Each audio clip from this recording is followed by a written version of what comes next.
నమస్తే, welcome to city 24/7 top debate. నేను Suresh. AP CM TDP అధినేత నారా చంద్రబాబు నాయుడుకు సుప్రీంకోర్టులో భారీ ఊరట దక్కింది. చంద్రబాబు కేసులను సిబిఐకి బదిలీ చేయాలంటూ దాఖలైన పిటిషన్ను సుప్రీంకోర్టు కొట్టివేసింది. ఒక్క మాట కూడా వినకుండానే పిటిషన్ను డిస్మిస్ చేసింది. సిఐడి నమోదు చేసిన 7 కేసులు సిబిఐకి బదిలీ చేయాలని పిటిషన్ దాఖలు చేసినటువంటి ఏపీ హైకోర్టు న్యాయవాది బి బాలయ్యకు, సీనియర్ న్యాయవాది మణీందర్ సింగ్కు అత్యున్నత న్యాయస్థానం మొట్టికాయలు వేసింది. ఈ పిటిషన్కు సంబంధించి ఒక్క మాట మాట్లాడినా భారీ జరిమానా విధిస్తామని న్యాయమూర్తులు తీవ్ర ఆగ్రహం వ్యక్తం చేశారు. ఇలాంటి కేసుల్లో కూడా మీలాంటి సీనియర్స్ హాజరవుతారని అస్సలు ఊహించలేదని సీనియర్ న్యాయవాది మణీందర్ సింగ్కు న్యాయమూర్తులు చురకలంటించారు. ముందుగా ఈ అంశంపై డిబేట్లో పార్టిసిపేట్ చేస్తున్నారు తెలుగుదేశం పార్టీ నుంచి డాక్టర్ కర్నాటి వరలక్ష్మి గారు. నమస్తే మ్యామ్. అలాగే కాంగ్రెస్ పార్టీ అధికార ప్రతినిధి షేక్ సైదా గారు. నమస్తే సార్. అలాగే సిపిఎం సీనియర్ నాయకులు రాంభూపాల్ గారు. నమస్తే అండి. ప్రముఖ రాజకీయ విశ్లేషకులు సీనియర్ జర్నలిస్ట్ కోటేశ్వర గారు జాయిన్ అయ్యారు. నమస్తే సార్. కోటేశ్వర గారు, ఈరోజు సుప్రీంకోర్టు ముందుకు ఒక పిటిషన్ వచ్చింది. ఇది హైకోర్టు న్యాయవాది ఒక ఆయన వేశారట. మరి ఆయన తరపున సుప్రీంకోర్టులో మణీందర్ సింగ్ అనే ఆయన రిప్రజెంట్ చేశారు. ఆ పిటిషన్ యొక్క వివరాలు ఏంటంటే, చంద్రబాబు నాయుడు గారి మీద గత ప్రభుత్వం పెట్టినటువంటి 7 కేసులు, నమోదు చేసినటువంటి 7 కేసులు, ఆ 7 కేసులు సిఐడి పరిధిలో ఉన్నాయి. కాబట్టి అప్పుడు ప్రభుత్వం పెట్టింది. ఇప్పుడు ఆ ప్రభుత్వం మారి ఎవరైతే అభియోగాలు ఎదుర్కొంటున్నారో చంద్రబాబు నాయుడు గారి ఆధ్వర్యంలో ఉన్నటువంటి ప్రభుత్వం ఇప్పుడు నడుస్తుంది. కాబట్టి సిఐడి అనేది ప్రభుత్వంకి అనుకూలంగా లేకపోతే అనుగుణంగా పనిచేస్తుంది. కాబట్టి సవ్యంగా సాగే అవకాశం లేదు ఈ కేసుల్ని. కాబట్టి సిబిఐకి బదిలీ చేయాలనేది పిటిషనర్ వాదన. సుప్రీంకోర్టు అసలు పిటిషన్ స్వీకరించకుండానే ఇదొక పనికిమాలిన పిటిషను, సీనియర్ న్యాయవాది లాంటి మీలాంటి వాళ్ళు కూడా ఇలాంటి వాటిని టేకప్ చేస్తారా, ఇంకా మాట్లాడితే భారీ జరిమానా విధిస్తాను అని చెప్పేసి అంత సీరియస్గా, ముఖ్యంగా బేలా ద్వివేది గారు న్యాయమూర్తిగా ఉన్న ఆవిడ వ్యాఖ్యానించినట్లుగా వార్తలు వచ్చినాయి. ఎందుకని అంత సీరియస్గా పరిగణించింది సుప్రీంకోర్టు? సార్ ఒకసారి ఆడియో చూడండి. సుప్రీంకోర్టు న్యాయమూర్తి వైపు నుంచి ఈ విధమైనటువంటి ప్రవర్తనని మనం ఊహించజాలం. బహుశా నాకు తెలిసినంత వరకు సుప్రీంకోర్టు చరిత్రలో కానీ లేదా హైకోర్టు చరిత్రలో కానీ ఈ విధంగా అసలు ఏమాత్రం వినకుండానే వ్యవహరించడం అనేటువంటిది భారత న్యాయ వ్యవస్థ చరిత్రలో ఇదే మొదటిసారి అని నేను అనుకుంటున్నాను. ఎందుకంటే వివిధ రాష్ట్రాల్లో ఉన్నటువంటి నాయకుల మీద ఉన్నటువంటి కేసులు, లేదా ఆ కేసులు ఒక పార్టీ అధికారంలో ఉన్నప్పుడు ఒక విధంగాను, మరొక పార్టీ అధికారంలోకి వచ్చిన తర్వాత మరో విధంగా నాయకులు మాట్లాడటం అనేటువంటిది మనకు తెలిసిందే. ఉదాహరణకి ఆంధ్రప్రదేశ్లోనే చూస్తే వివేకానంద రెడ్డి కేసు మీద వైఖరులని ఎట్లా మార్చుకున్నారో మనం చూసాం. అదేవిధంగా తెలంగాణలో కూడా అదే విధమైనటువంటి పరిస్థితి ఉన్నది. అందువలన ఒకవేళ నిజంగా ఆ కేసులో లేదా అడిగినటువంటి విజ్ఞాపనలో మెరిట్ ఏమి లేకపోతే మెరిట్ లేదు అని చెప్పేసి మామూలుగానే చెప్పచ్చు. ఒక న్యాయమూర్తిగా ఉన్న తర్వాత ఎవరైనా, మహిళ అయినా పురుషుడైనా, ఒక న్యాయమూర్తిగా ఉన్న తర్వాత ఇచ్చేటువంటి తీర్పులని, ఆ తీర్పుల వెనకాల ఏం ఉద్దేశాలు ఉన్నాయని అటువంటి ఆరోపణలు మనం చేయలేం. కానీ తీర్పుల్ని గౌరవించడం తప్ప, లేదా దాన్ని మన్నించడం తప్ప మరొకటి లేదు.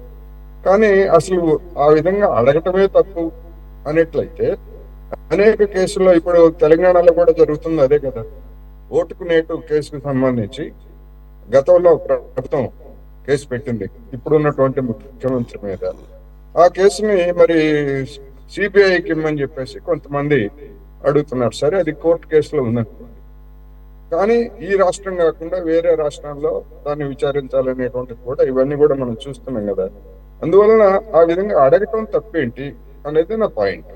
అందువలన న్యాయమూర్తి మరి ఏ కారణాలతో, ఎందుకంటే కారణాలన్నా చెప్పాలి, పోనీ వాళ్ళ కారణాలతో నేను ఈ కేసుని ఈ విధంగా దీన్ని అడ్మిట్ చేయట్లేదు లేదా దీంతో లేదు, అలా కాకుండా కనీసం లాయర్ చెప్పేది కూడా వినకుండా మీరు కనుక చెప్పేట్లయితే మీకు భారీ జరిమానా వేస్తానని చెప్పేసి సుప్రీంకోర్టు ఉన్నత న్యాయమూర్తి ఆ విధంగా అన్న తర్వాత ఇక ఎవరైనా ఇటువంటి కేసులు, ఆ కేసులో మెరిట్ లేకపోతే మెరిట్ లేదని కొట్టేసేయండి, ఫలానా కారణంతో మెరిట్ లేదు లేదా ఫలానా ఉదత్తంలో ఈ విధంగా జరిగిందని చెప్పేసి కొట్టేయండి. అంతే తప్ప ఏకపక్షంగా వితౌట్ రీజన్స్, మరి ఏమైనా రీజన్స్ ఆమె చెప్పారా లేదా అనేటువంటిది మనకి ఇంకా తెలియదు. చెప్పకుండా మాత్రం ఏమైనా సరే మీరు మాట్లాడితే మీ మీద పనిష్మెంట్ వేస్తామనే పద్ధతిలో అన్నమాట నిజమే కనుక అయి ఉంటే మాత్రం డెఫినెట్ గా ఇది మన న్యాయ వ్యవస్థకు తగినటువంటిది కాదు ఈ ప్రవర్తన అనేది మాత్రం నేను స్పష్టంగా చెప్పదలుచుకున్నాను. అంటే ఒకటి సార్, ఒకటి మేబీ పిటిషనర్ ఏమో కాన్ఫ్లిక్ట్ ఆఫ్ ఇంట్రెస్ట్ అని అంటున్నారు, అంటే ప్రభుత్వం మారింది కాబట్టి డైల్యూట్ అయిపోతే సిఐడి ఇంతకుముందు వాదించినట్లుగా లేదంటే కనుక ఆ రకంగా ముందుకెళ్ళదేమో అన్న ఒక అనుమానం అయి ఉండొచ్చు. అయితే కోర్టు భావించినటువంటి వ్యవహారం ఆఫ్ కోర్స్ మనం ఊహించలేం, కానీ ఇది కూడా ఏదైతే పిటిషన్ వేసిందో అది కూడా ఒక రాజకీయపరమైనటువంటి దురుద్దేశంతోనే వేశారు అనే ఒక నిర్ణయానికి వచ్చి ఈ రకంగా వ్యాఖ్యానించిందని చెప్పేసి ఆల్రెడీ కొంతమంది చెప్తున్నారు, అంటే న్యాయ నిపుణులు కానీ అంటే న్యాయ నిపుణులు కానీ లేదా మీరో నేనో దానికి భాష్యం చెప్పటం కాదు కదా. సదరు న్యాయమూర్తి రీజన్ చెప్పాలి. రీజన్ చెప్పినప్పుడు ఏ విధంగానైనా భాష్యాలు చెప్పడానికి, ఏ విధంగానైనా విశ్లేషించడానికి అవకాశం ఉంది. అటువంటి అవకాశాన్ని న్యాయమూర్తి ఎందుకు ఇవ్వాలనేది నా ప్రశ్న. అంటే మనం చూసాం కదా సార్, ఒక 2 days బ్యాకే చంద్రబాబు నాయుడు గారి బెయిల్ రద్దు చేయాలని చెప్పేసి వచ్చినటువంటి ఒక దీన్ని కూడా పిటిషన్ కూడా కొట్టివేసింది కోర్టు. ఐ మీన్ ఇవన్నీ కూడా ఇంటర్లింక్డ్గా కనపడుతున్నాయి కదా. ఇవన్నీ ఇంటర్లింక్డ్ అంటే రీజన్ చెప్పాలి కదా. ఏ కేసులో అయినా ఆ బెయిల్ రద్దు పిటిషన్ మీద అయినా లేకపోతే ఇంకోటైనా కానీ రీజన్ చెప్పకపోతే, న్యాయస్థానాలు రీజన్ చెప్పకపోతే సామాన్య జనం ఏమనుకోవాలి? ఏ ఏ ఏ విధంగా వాళ్ళ న్యాయ వ్యవస్థని లేదా న్యాయ వ్యవస్థలో ఉన్నటువంటి న్యాయమూర్తుల్ని ఏ విధంగా వాళ్ళ యొక్క ప్రవర్తనని మనం అంచనా వేసుకోవాలి? అనుమానాలు తలెత్తుతున్నాయంటే ఇలాంటి ఉదంతాలనే కదా న్యాయ వ్యవస్థలో కానీ, అంటే దిగువ నుంచి పై స్థాయి వరకు ఉన్నటువంటి న్యాయమూర్తులు రీజన్ చెప్పకపోతే, ఏదైనా తప్పైతే ఫలానా లాయర్ నువ్వు తప్పు చేస్తున్నావు. ఇప్పుడు ఉదాహరణకు మన జర్నలిస్ట్ తిలక్ వేసినటువంటి కేసే కదా మీరు అన్నది. అవును సార్. ఆ కేసులో ఆయన చెప్పింది ఏంటి, మీకేం సంబంధం అని అడిగారు. ఒక జర్నలిస్ట్ గా మీకేం సంబంధం అని అడిగారు. దానిలో ఆ అడగటంలో కొంత రీజన్ ఉంది. అదే విధంగా ఈ కేసులో కూడా ఏమిటి మీరు ఎందుకు ఈ విధంగా అడుగుతున్నారు అనేటువంటి దానికి, ఎందుకని అక్కడ స్టేట్మెంట్ లేదా ఆర్గ్యుమెంట్ ని నమోదు చేయడానికి న్యాయమూర్తి ఎందుకు నిరాకరించాలి అనే దానికి ఎవరైనా ప్రశ్నించేట్లయితే, ప్రశ్నించడం తప్ప న్యాయ వ్యవస్థని లేదా న్యాయమూర్తుల్ని తప్పని నేను అనుకోవట్లా. వాళ్ళ దురుద్దేశాలను మనం ఆపాదించకూడదు తప్ప వాళ్ళ తీర్పులను కానీ లేదా వాళ్ళ బిహేవియర్ కానీ, కోర్టులో చేసేటువంటి కామెంట్స్ కానీ దాన్నింటినీ ఆమోదించాల్సినటువంటి అవసరం లేదు. అందుకని సదరు న్యాయమూర్తికి ఏ విధమైనటువంటి దురుద్దేశాలని ఆపాదించకుండా ఈ విధమైనటువంటి వ్యాఖ్యలతోటి సామాన్య జనంలో తలెత్తేటువంటి అనుమానాలకి కారకులయ్యారు అని మాత్రం నేను చెప్తాను. Right, okay. వరలక్ష్మి గారు, తెలుగుదేశం పార్టీ పరంగా అయితే ఇది మీకు ఒక గుడ్ న్యూస్ లాంటిది. కోర్స్ ఇప్పటికిప్పుడు వచ్చినటువంటి ఇమ్మీడియట్ డేంజర్ ప్రమాదం ఏమీ లేదు, కానీ చంద్రబాబు నాయుడు గారు ఆల్రెడీ పదవిలో ఉన్నారు కాబట్టి ప్రమాదం ఏమీ లేదని కాదు, కానీ జనరల్గా మనం ఈవెన్ జగన్మోహన్ రెడ్డి గారి కేసుల విషయంలో కూడా చూస్తున్నాం. నిన్న రఘురామ కృష్ణరాజు గారి కేసు మొత్తానికైతే సంవత్సరం నుంచి నాంతూ బెంచ్లు మారుతూ సుప్రీంకోర్టులోనే అసలు ఆయన వేసిందే జగన్మోహన్ రెడ్డి గారి కేసులు 11 సంవత్సరాలుగా అసలు ఏమాత్రం ముందుకు కదలటం లేదు, అసలు విచారణ వేగవంతం చేయాలి, ఇంకా మాట్లాడితే బదిలీ చేయాలి వేరే రాష్ట్రానికి కేసుల్ని, సిబిఐ కోర్టులో సరిగ్గా జరగటం లేదంటే కనుక న్యాయమూర్తులు ఏదైతే కారణాలు చెప్తున్నారో, సిబిఐ ఏదైతే కారణం చెప్తుందో సుప్రీంకోర్టుకి, వందల సంఖ్యలో నిందితులు వందల సంఖ్యలో డిస్మిస్ పిటిషన్లు వేశారు, ఆ పిటిషన్లన్నీ వింటున్నారు, విని తీర్పును రిజర్వ్ చేస్తున్నారు, న్యాయమూర్తులు బదిలీ అవుతున్నారు, దాని మూలంగా అసలు ట్రైలే ఇంతవరకు స్టార్ట్ కాల. అసలు జనాలకు తెలియాల్సింది ఏంటంటే జగన్మోహన్ రెడ్డి గారి అక్రమాస్తులని నేను అనగానే ఆస్తుల కేసుల విషయం వచ్చేసరికి 11 సంవత్సరాలుగా ఇప్పటివరకు ట్రయల్ స్టార్ట్ కాల. అప్పట్లోనే మొత్తం ఛార్జ్ షీట్లన్నీ ఫైల్ అయిపోయినాయి. ఎందుకు లేటు అని అంటే సుప్రీంకోర్టు కూడా ఏం చెప్తున్నారు అంటే డిస్మిస్ పిటిషన్లు 100ల సంఖ్యలో నిందితులు వేశారు. అంటే వాటిని తేల్చిన తర్వాత ట్రయల్ స్టార్ట్ అవుతుందంట. ఇక్కడ మళ్ళీ ఏమనగా మనకు అర్థం కావాల్సిన విషయం. సరే, ఆయనకి విషయంలో కూడా నిన్న ఆర్ఆర్ఆర్ కేసులో ఒకటి న్యాయస్థానాన్ని వేరే రాష్ట్రానికి ట్రయల్ని బదిలీ చేయాల్సిన అవసరం లేదు అని కొట్టేసింది అది. రెండోది బెయిల్ని రద్దు చేయాలనేది, దాన్ని కూడా కొట్టేసింది. కాబట్టి ఇక్కడ చంద్రబాబు నాయుడు జగన్మోహన్ రెడ్డి అప్రస్తుతం మొత్తానికైతే కనుక వారి ఫేవర్లోనే కోర్టులు ప్రస్తుతానికైతే వస్తున్నాయి. అంటే నేను వాటికి ఏమీ ఆపాదించట్లేదు, కానీ వారు కోరుకున్నట్లుగానే జరుగుతుంది. ఆర్ఆర్ఆర్ గారికి ఏమో పెద్ద ఎదురు దెబ్బ అని చెప్పేసేమో వైసీపీకి సంబంధించినటువంటి పత్రికలు రాసుకుంటున్నాయి. లేదు, తెలుగుదేశానికి సపోర్ట్ చేసేటటువంటి మీడియా సంస్థలేమో ఏం లేదు రోజువారీ విచారణ జరగాలని చెప్పేసి నేను సుప్రీంకోర్టు ఇచ్చింది, ఎందుకు జరగట్లేదని వ్యాఖ్యానించింది, అలాగే డీటెయిల్స్ తీసుకుంది. ఇదంతా కూడా తెలంగాణ హైకోర్టు పర్యవేక్షణలో జరుగుతుంది కాబట్టి ఇంకా మీరు దీంట్లో కొత్తగా ఉత్తర్వులు ఇవ్వాల్సిన అవసరం లేదు. వారంలో ఎన్ని రోజులు జరుగుతుందని తెలుసుకున్నారంట. రోజువారీ అని చెప్పేసి ప్రజాప్రతినిధుల్ని కేసులు రోజువారీ జరగాలి, త్వరితగతిన జరగాలన్నటువంటి మా ఉత్తర్వులు ఎలాగూ ఉన్నాయని సుప్రీంకోర్టు నేను వాదించడం చూసాం. ఈ రోజు చంద్రబాబు నాయుడు గారికి భారీ ఊరట అని చెప్పేసి తెలుగుదేశం వర్గాలు అంటున్నాయి. ఇది భారీ ఊరటైనా లేదంటే కనుక మీరు ఏమైనా టెన్షన్ పడ్డారా?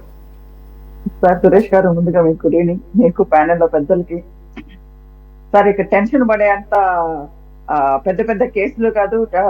ఏదో భారీ ఊరట అంటే ఇదేదో వివేకానంద రెడ్డి గారిని మర్డర్ చేసేసి దానిలో నుంచి బయటపడిన ఉదంతాలు కాదు. ఇవన్నీ రాజకీయ కుట్ర కోణంలో పెట్టిన కేసులని. అఫ్ కోర్స్ అంటే న్యాయస్థానాల్లో న్యాయమూర్తులు ఒక మాట అన్న తర్వాత మనం దాని గురించి మనం మాట్లాడకూడదు. కాబట్టి మనం డ్యూ రెస్పెక్ట్ తో వాళ్ళు ఏ ఉద్దేశంతో అనేది న్యాయమూర్తులకు కూడా తెలుసు. ఈ కేసెస్ అన్నెసరిగా టైం వేస్ట్ చేసి అన్నెసరిగా కోర్టు టైం కూడా వేస్ట్ చేసి ఇది చేస్తున్నారని. నిన్నటికి వాళ్ళకి మీరే చెప్తున్నారు. 11 సంవత్సరాల నుంచి జగన్మోహన్ రెడ్డి కూర్చున్న దగ్గర నుంచి అటు ఇటు కూడా ఇంచు కూడా కదలనీయకుండా ఉన్న కేసెస్ వాటికంటే పెద్ద కేసులు కాదండి. స్కిల్ డెవలప్మెంట్ కేసు ఇట్లాంటివి ఎలా పెట్టారు. ఇక్కడ ఇంకో విషయం సురేష్ గారు, 52 రోజులు 53 రోజులు చంద్రబాబు నాయుడు గారిని 75 సంవత్సరాల చంద్రబాబు నాయుడు గారిని జైల్లో ఉంచినప్పుడేమో అప్పుడేమో ఒక రకమైన ఆనందం అన్నమాట. ఇప్పుడేమో ఇదే ఈ బయట ఈ వైసీపీ టీం ఎట్లుంటదంటే ఇప్పుడు అధికారంలో ఉంది కాబట్టి NDA part of the NDA కూటమి కాబట్టి అందుకని ఇలా చెప్పారు అని. అంటే నిన్న కూడా ఎన్డీఏ కూటమిలో ఉన్న అభ్యర్థి ఆయన స్వయంగా ఇక్కడ మనకు ఒక అసెంబ్లీ ఉప సభాపతి ఆయన కూడా వేసినప్పుడు ఆయన కూడా పార్ట్ ఆఫ్ ఎన్డీఏ కూటమి. ప్లస్ దరిద్రం ఏంటంటే లాస్ట్ టైం ఆయన గవర్నమెంట్ లో ఉన్నప్పుడు ఆయన ఎన్ని ఎదుర్కొనిండో RRR గారి గురించి మనకు తెలుసండి, ఎంత జరిగిందో. అది ఏమాత్రం ఇప్పుడు ఏదో అధికారం మారుతుండగానే వీళ్ళకేమో ఫేవర్ గా రావట్లేదు. అధికారం మారిందని జగన్మోహన్ రెడ్డి గారికి ఏదో ఆయన తీసుకొచ్చి పెట్టిందని కాదు. ఒక్కొక్క వాళ్ళ పాయింట్ ఆఫ్ వ్యూలో ఒక్కొక్క విధంగా చెప్పొచ్చు. ఇది భారీ ఊరట అనే దానికి ఇక టెన్షన్ పడేదానికి అంత పెద్ద అభాండం ఏం కాదు, అంత పెద్దది చేసిందని కాదండి. మనం over the period of time చూస్తా ఉంటే రాజకీయంగా ఎలా చేస్తున్నారో మనందరికీ తెలుసు. దానికి మూల్యమే ప్రజలకు తెలిసింది కాబట్టే జగన్మోహన్ రెడ్డికి ఎంత మూల్యం అప్పచెప్పారో మనకు కూడా తెలుసు. కాబట్టి వీటి గురించి మనం న్యాయ వ్యవస్థలు న్యాయ వ్యవస్థలు వాళ్ళ పాయింట్ ఆఫ్ వ్యూలో వాళ్ళు కూడా ఉంటారండి. మనం దానికేమీ పెద్ద అనుకోలేదు.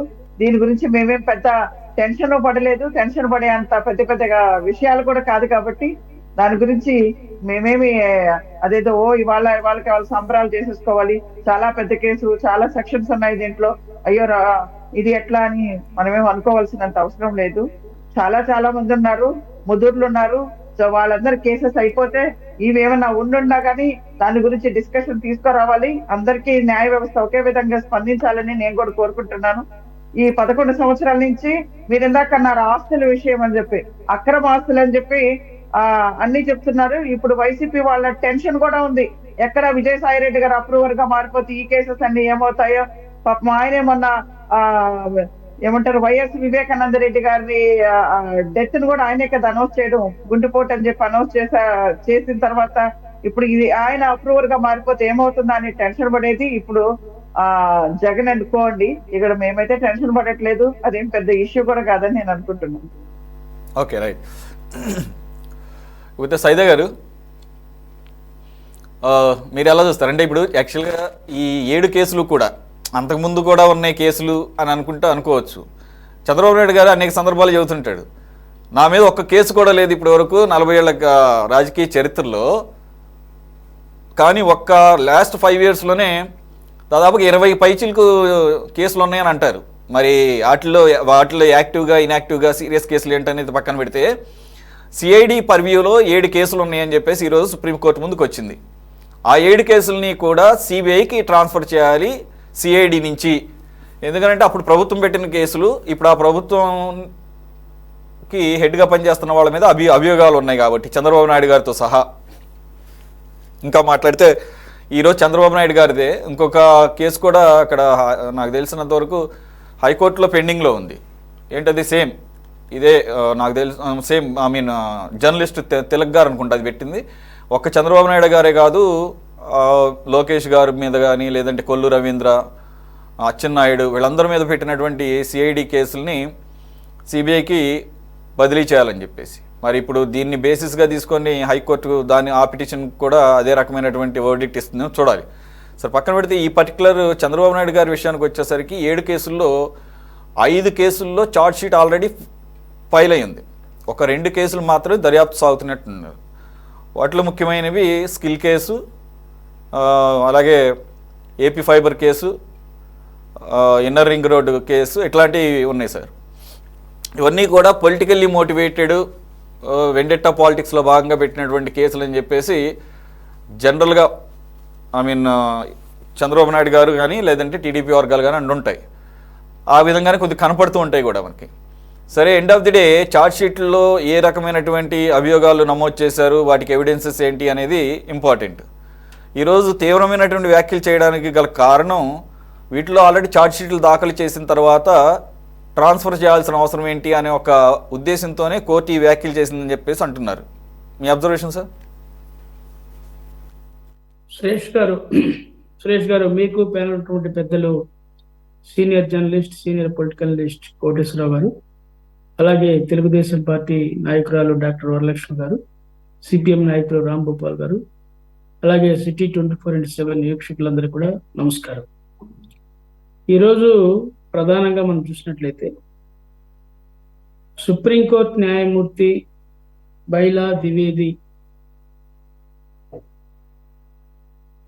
చేసినటువంటి వ్యాఖ్యలు నిజంగా ఒక రకంగా చెప్పాలంటే న్యాయ వ్యవస్థలో ఇలాంటి న్యాయమూర్తులు కూడా ఇలాంటి వ్యాఖ్యలు చేస్తారా అనేది ఒక ప్రశ్నగా నాకు అనిపిస్తా ఉంది.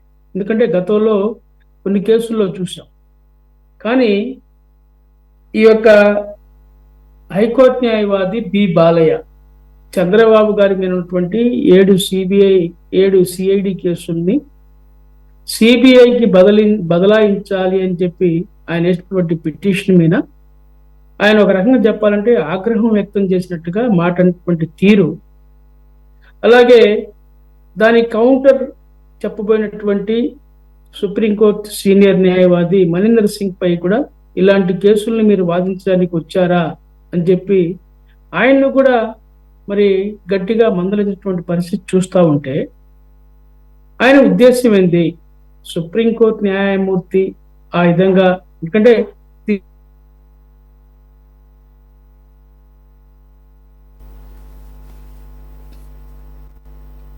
సైదా గారు, right, some technical problem or signal problem. In the mean while Rambhupal గారు, సార్ మీ అబ్జర్వేషన్ ఏంటి సార్? ఈరోజు సుప్రీంకోర్టు చంద్రబాబు నాయుడు సార్, సైదా గారు వస్తాను సార్, మళ్ళీ వస్తాను. మీది సిగ్నల్ ప్రాబ్లం ఉంటుంది, ఆడియో రావటం లేదు. ఓకే, ఫ్రీజ్ అయింది. ఇప్పుడు లేదా? ఇప్పుడు ఓకే, కంటిన్యూ అండి. ఎందుకంటే ఇది ఒక రకంగా మనం గమనించినట్లయితే ఎందుకు ఈ విధంగా మరి సుప్రీంకోర్టు న్యాయమూర్తి మరి ఆ విధంగా హెచ్చరిక జారీ చేశాడు, ఆయన అంత ఉగ్రరూపం దాల్చిన పరిస్థితి ఏంది, అనేది నిజంగా ఈరోజు న్యాయ వ్యవస్థ అంతా కూడా, అలాగే రాజకీయ వ్యవస్థను కూడా చర్చించుకున్నటువంటి అంశం. వాస్తవంగా హైకోర్టు న్యాయవాది బి బాలయ్య చేసినటువంటి పిటిషన్ వాస్తవానికి దగ్గరగా ఉందా, వాస్తవానికి దూరంగా ఉందా, కావాలనే సుప్రీంకోర్టు విలువైనటువంటి కాలాన్ని వ్యర్థం చేయడానికి ఇలాంటి పని చేస్తున్నారా అనేది కూడా ఆయన మనసులో మరి ఏముందో అని తెలియదు. కానీ సరే, ఏది ఏమైనా ఆయన ఆ న్యాయమూర్తి మరి ఘాటుగా మాట్లాడినటువంటి ఘటన మాత్రం ఒక ఎంత ఈ యొక్క న్యాయ వ్యవస్థలో చర్చ జరుగుతూ ఉన్నటువంటి అంశం మనం చూస్తూ ఉన్నాం. ఇందాక కోటేశ్వరరావు గారు చెప్పినట్టుగా ఎవరే పిటిషన్ వేసినా దాని మీద సానుకూలంగా స్పందించాలి, విచారించాలి. అలాగే అసలు కాజ్ ఏంది, కారణం ఏంది, ఆ యొక్క కేసుని రిఫ్యూజ్ చేయడానికి, రిజెక్ట్ చేయడానికి కన్నా కారణాలు ఏంటి అనేది కూడా పెద్దలు కోటేశ్వరరావు గారు చెప్పినట్లుగా కొంత మేరకు 1-2 వాయిదాల్లో దాని మీద విచారణ జరిపి ఇతని కంటెంప్ట్ ఏంది, ఇతను ఏ ఉద్దేశంతో బాలయ్య కోర్టులో కేసు ఫైల్ చేశారు. ఎందుకంటే మనం గతంలో కూడా చూసాం అనేక కేసులు కూడా, ఎందుకంటే ఇది ప్రజా వ్యాజ్యం కేసు కింద అనేక మంది కేసులు వేసి, ఉత్తుత్త కేసులు అనేసి కాలయాపన చేసి హైకోర్టుని, సుప్రీంకోర్టుని ఏ విధంగా పక్కదారి పట్టించా మనం చూసాం.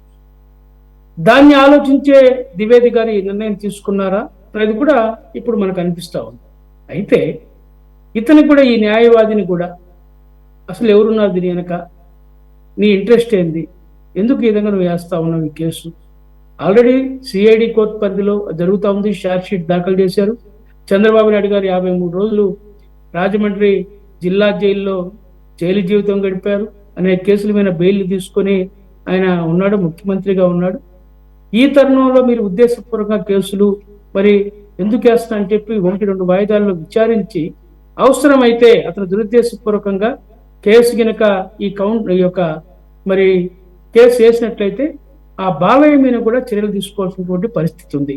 ఆ విధంగా వ్యవహరించకుండా ఆదిలోనే హంసపాదులాగా ఎప్పుడైతే పిటిషన్ వేశాడో మరి వెంటనే ఆయన్ని మందలించడం, ఆ యొక్క కేసుకి మరి ప్రభుత్వం నుంచి మరి కౌంటర్ ఇవ్వబోయినటువంటి మహేంద్ర సింగ్ని కూడా ఇలాంటి కేసుగా మీరు వచ్చేది అని చెప్పి ఆయన దండించడం, ఇవన్నీ చూస్తుంటే ఇది కాకతీయంగా జరిగిందా లేకపోతే ఉద్దేశపూర్వకంగా జరిగిందనేది మనం ఆలోచించాలని చెప్పి మేము కోరుతా ఉన్నాం.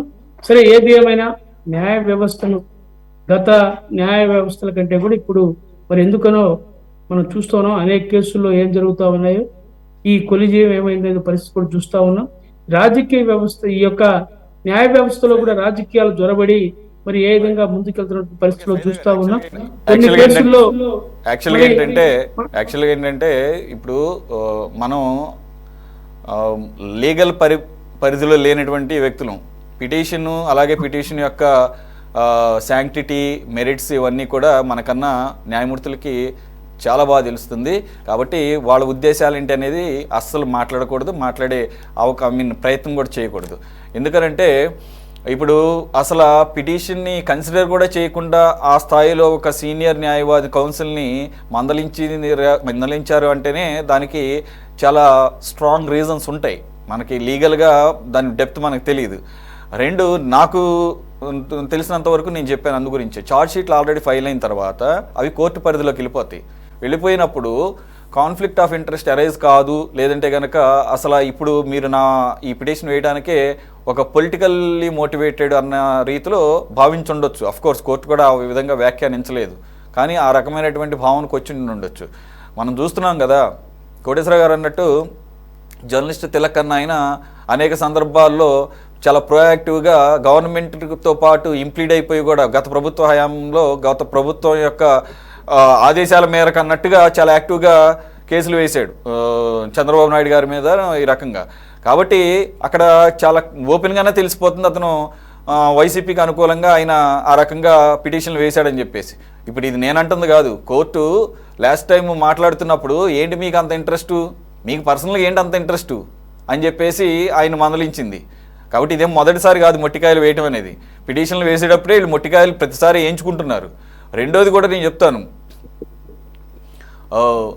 ఇప్పుడు మీరు మీరు ఇంకా మాట్లాడితే భారీ జరిమానా వేస్తామనంటేనే దాని తీవ్రత అర్థమవుతుంది. ఆ పిటిషన్ అంతా లోపభూయిష్టంగా ఉందనేది కాబట్టి ఏంటంటే మనం ఎంత సింపుల్గా మనం ఏదో వాళ్ళ డ్యూటీలు వాళ్ళు సరిగ్గా చేస్తున్నా అట్లా ఆలోచించడానికి లేదు, ఎందుకంటే అది లీగల్ ఆస్పెక్ట్లో ఉంది కాబట్టి. రైట్, అది అక్కడ వదిలేద్దాం సార్. ఓకే, నాయుడు గారికి ఇది అంత టెన్షన్ పడాల్సినటువంటి వ్యవహారమా? ఎందుకంటే సిబిఐకి బదిలీ చేయాల్సినటువంటి తీవ్రత ఈ కేసుల్లో లేదు అని అనుకున్నారా? అంటే ఈరోజు వాదనకు వచ్చినప్పుడు, లేదంటే కనుక అసలు మోటివే రాంగ్ అని చెప్పేసి ఈ రకంగా అక్షింతలు వేశారని భావించవచ్చు. రాంభూపాల్ గారు. మీకు అక్కడ ఉన్న ప్యానల్ పెద్దలంతా ఒకటి కేసు అక్కడ ఏం జరిగింది పూర్తి వివరాలు వస్తే తప్ప మనకు స్పష్టత వస్తుంది. ఇప్పుడు ఉన్న క్లుప్తమైనటువంటి సమాచారం మీదనే మనం చర్చించవచ్చు. అయితే ఒకటి మాత్రం స్పష్టంగా కనపడుతుంది, ఈ కేసు సిఐడి పరిధిలో ఉంటే రాష్ట్ర ప్రభుత్వ ఆధీనంలో ఉంటుంది, సిబిఐ పరిధిలోకి వస్తే కేంద్ర ప్రభుత్వ ఆధీనంలోకి వస్తుంది. అందుకని ప్రభుత్వాలను బట్టి కేసులు నడుస్తాయి అనేది స్పష్టత దీన్ని బట్టి అర్థమవుతుంది.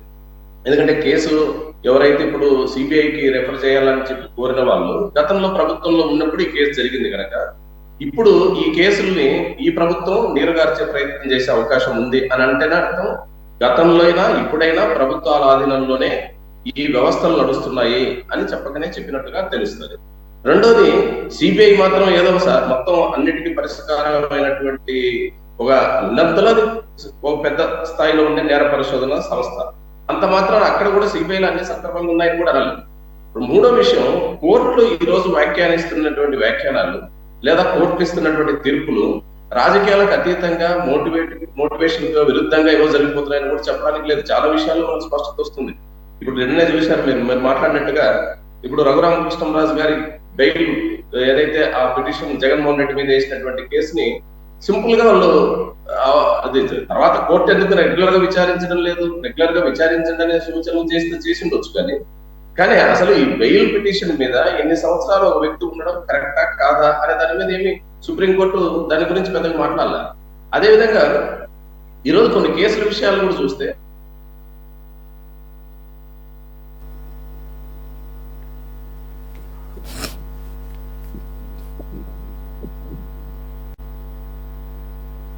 సార్ రాంభూపాల్ గారు, అరియన్ అండ్ సిగ్నల్ ప్రాబ్లం ఉన్నట్టుంది, ఫ్రీజ్ అయింది. కోర్టు కొన్ని సందర్భాల్లోనేమో సంవత్సరాల తరబడి పెండింగ్ లో పెడతారు.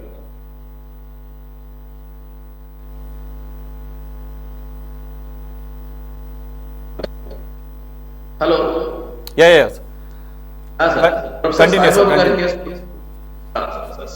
ప్రొఫెసర్ సాయిబాబా గారి కేసు చూసినాం.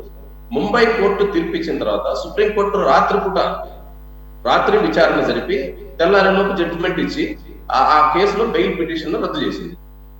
అదే సందర్భంలో అర్ణబ్ గోస్వామి ప్రముఖ జర్నలిస్టు, ఆయన కేసులో ఆయన ఒక కేసు విషయంలో జైలుకి పోతే ఆదివారం రోజు కూడా కోర్టు సమావేశమై ఆదివారం నాడే ఆయన బెయిల్ శాంక్షన్ చేసింది. దీన్ని బట్టి మనకు విషయాలు అర్థమవుతున్నాయి. కోర్టు అతీతమైనటివి ఏం కాదు, రాజకీయాల ప్రభావంలో కోర్టు చాలా బందీలు అయిపోతున్నాయి. కోర్టు యొక్క గౌరవాల్ని, కోర్టుకు ఉండాల్సినటువంటి విలువల్ని రాజకీయాలు జొరబడిన తర్వాత వాటి విలువలు తగ్గిపోతున్నాయి. ఈ క్రమంలోనే మనం కేసుల రిజిస్టర్ కానీ, కేసుల సందర్భంగా వస్తున్న బెయిల్ కానీ, కేసుల సందర్భంగా జరుగుతున్న విచారణ పెండింగ్లు కానీ, మనకు దీన్ని బట్టి ప్రభుత్వాల ఆధీనంలోకి ఏదైతే రాజ్యాంగబద్ధ సంస్థలు ఉన్నాయో అవి పోవడం అనేది ప్రమాదం. అది ఈ రోజు ఎవరి మీద అయినా కావచ్చు. ఈరోజు చంద్రబాబు నాయుడు గారి కేసు అయ్యొచ్చు, జగన్మోహన్ రెడ్డి గారి కేసు కావచ్చు, ఇంకెవరిదైనా దేశంలో కావచ్చు. కానీ కేసులు అనే దాని కనుక ఖచ్చితంగా రాజకీయాలు ఉంటున్నాయి. బెయిల్ రావాలన్నా, కేసు నమోదు కావాలన్నా అన్నిటికీ రాజకీయాలతో ఉంది. దీనికి కారణం ఏమిటి? ప్రభుత్వాలు కక్షపూరితంగా ప్రతిపక్షాల పట్ల, ప్రజల పట్ల లేదా ప్రజా గొంతుకల పట్ల కక్షపూరితంగా వ్యవహరించడం అనేది ఒక విధానంగా మారింది. అది దేశంలో అనేక మంది పౌరాకుల నాయకులు చూస్తాం. స్టాన్ స్వామి లాంటి వారు కనీసం స్ట్రా అడిగితే కూడా ఇచ్చే పరిస్థితి లేదు కోర్టు. కానీ అదే సందర్భంలో కొద్దిమందికి రాజభోగాలు కోర్టులను అనుభవిస్తున్న విషయాలు కూడా మనం వార్తలు వింటాం. అంటే దీన్ని బట్టి కోర్టు ఉండాల్సినటువంటి పద్ధతుల్లో వ్యవహరించకుండా ఈ రోజు రాజకీయాల చుట్టూ న్యాయమూర్తులు లేదా న్యాయస్థానాలు తిరిగే పరిస్థితి రావడం అనేది ప్రజలకు విశ్వాసాన్ని కోల్పోతుంది. ప్రజలకు ఒకసారి చట్టబద్ధమైన పాలన మీద, ఉన్నతమైన న్యాయ వ్యవస్థల మీద విశ్వాసం కోల్పోతే అది ప్రజాస్వామ్య వ్యవస్థకే ప్రమాదం. అది ఈ రోజు తీవ్రంగా మనం ఆలోచించాల్సినటువంటి ముఖ్యమైన విషయం. ఆ సందర్భంలో ఈ రోజు చంద్రబాబు నాయుడు గారికి ఈ కేసుల్ని బదలాయించకుండా కోర్టు అడ్డుకోవడం అనేది ఖచ్చితంగా ఎంతో కొంత ఊరటే. వారి నాయకులు చెప్తున్నట్టుగా భారీ ఊరట కాకపోయినా కనీసం కొంత ఊరట. అక్కడికి షిఫ్ట్ అయిన తర్వాత రేపు సిబిఐ చేతిలోకి పోయిన తర్వాత నరేంద్ర మోడీ గారు కానీ బీజేపీ నాయకులు కానీ ఇప్పుడు ఈ రాష్ట్ర రాజకీయాల్లో ఎందుకు ఇంత ప్రభావితం చేయగలుగుతున్నారు? ఖచ్చితంగా ఈ కేసుల వ్యవహారం వాళ్ళ చేతుల్లో ఉంటున్నాయి. ఇప్పుడుండే కేసులకు అదనంగా 2 కేసులు వీళ్ళ నాయకుల మీద పోతే అది చంద్రబాబు నాయుడు గారి మీద కావచ్చు, రేపు జగన్మోహన్ రెడ్డి ఎవరి మీద కేసులు పోయినా కేంద్రంలో ఉండే ప్రభుత్వం ఆ కేసులు పట్టుకునే ప్రభుత్వాలు నడుపుతుంది. ఆ పరిస్థితి రాకుండా కొద్ది మేరకైనా ఇప్పుడు అడ్డుకోవడం, ఈ మేరకైనా ఊరట కలిగించడం ఖచ్చితంగా ఉపయోగం. ఓకే, రాంభూపాల్ గారు, ఈరోజు ఒక్క మా భారతదేశంలోనే కాదు ప్రపంచవ్యాప్తంగా ఇదే ట్రెండ్గా నడుస్తున్నట్టుంది. కొత్తగా ఎలక్ట్ అయినటువంటి యుఎస్ ప్రెసిడెంట్ ట్రంప్ ఈరోజు ఆయన మీద అప్పుడు ఒక కేసులో ఆయన్ని ఎక్యూజ్ చేశారు, వర్డిక్ట్ కూడా అగెనిస్ట్గానే వచ్చింది, ఆయన కన్విక్ట్ అయ్యాడు. దానికి కారణమైనటువంటి అప్పటి న్యాయ నిపుణులందరి మీద ఈరోజు చర్యలు తీసుకున్నాడు ట్రంప్. ఏది అధికారంలోకి వచ్చాడు కాబట్టి, ప్రెసిడెంట్ అయ్యాడు కాబట్టి. అలాగే బైడెన్ వెళ్ళిపోయే ముందు అతని కొడుకుతో సహా కొన్ని కేసుల్ని ఆయన అధ్యక్షుడి హోదాలో కొన్ని కొట్టేశాడు. అంటే ఈ ట్రెండ్ వరల్డ్ వైడ్గా ఉందన్నమాట. అంటే ఎంతో అద్భుతంగా పనిచేస్తాయి న్యాయ వ్యవస్థలు అని చెప్పేసి అనుకుంటున్న వెస్ట్రన్ కంట్రీస్లో కూడా ఈ రకమైనటువంటి ట్రెండ్ నిజంగా వెరీ సాడ్. రాంభూపాల్ గారు, మీ ఆడియో ప్రాబ్లం. రాజకీయాలకు సమాజానికి అతీతంగా ఉంటాయి, అవి సర్వోన్నతమైనటివి అనే ఆ భావం క్రమంగా సన్నగిల్లపోతుంది. దానికి కారణం అనేకలు ఉన్నాయి, ఇంకో సందర్భంలో మనం చర్చించవచ్చు. ఆర్థిక విధానాలే అన్నింటినీ నిర్ణయిస్తాయి. ఈ రోజు ప్రపంచవ్యాప్తంగా వస్తున్న మితవాద ఆర్థిక విధానాలు ఖచ్చితంగా కోర్టులను, ప్రజాస్వామ్య వ్యవస్థలు అన్నింటినీ బలకరిస్తాయి. అందులో భాగంగా భారతదేశం మరింత ఆ విషయాల్లో మరింత వేగంగా అమలవుతుంది. దాన్ని బట్టే కదా ఈ రోజు మన రాజకీయాలన్నీ భయపడుతున్నది. రాజకీయ నాయకులు ఎందుకు భయపడుతున్నారు? రాష్ట్రాల్లో ఉండే ప్రాంతీయ పార్టీలన్నీ కేంద్రానికి ఓన్లీ ఈ చట్టబద్ధమైన సంస్థల్లో వాడుకోవడం వల్లనే కదా భయపడుతున్నది. లేకపోతే ఎందుకు భయపడుతున్నారు? గతంలో నియంతృత్వంగా వ్యవహరించిన ఇందిరాగాంధీ ఎమర్జెన్సీకి వ్యతిరేకంగా పోరాడినటువంటి గొంతుకలు ఈ రోజు ఎందుకని మౌనంగా దాసోహం అయిపోతున్నాయంటే కారణం చట్టబద్ధమైనటువంటి సంస్థల్లో దుర్వినియోగమే ప్రధానమైనటువంటి కారణం. రైట్. ఓకే, ఇక మరో సబ్జెక్ట్లోకి వెళదాం. రిటైర్డ్ ఐపీఎస్ అధికారి ఏబి వెంకటేశ్వరరావుకు ప్రభుత్వం గుడ్ న్యూస్ చెప్పింది. సస్పెన్షన్ కాలాన్ని క్రమబద్ధీకరిస్తూ ఉత్తర్వులు కూడా జారీ చేసింది. వైసీపీ హయాంలో 2 దఫాలుగా ఏబి వెంకటేశ్వరరావుపై సస్పెన్షన్ వేసిన జగన్ ప్రభుత్వం కనీసం జీతభత్యాలు కూడా ఇవ్వలేదు. ఇప్పుడు ఆ కాలాన్ని విధులు నిర్వహించినట్టుగా క్రమబద్ధీకరిస్తూ ప్రభుత్వం ఉత్తర్వులు జారీ చేసింది.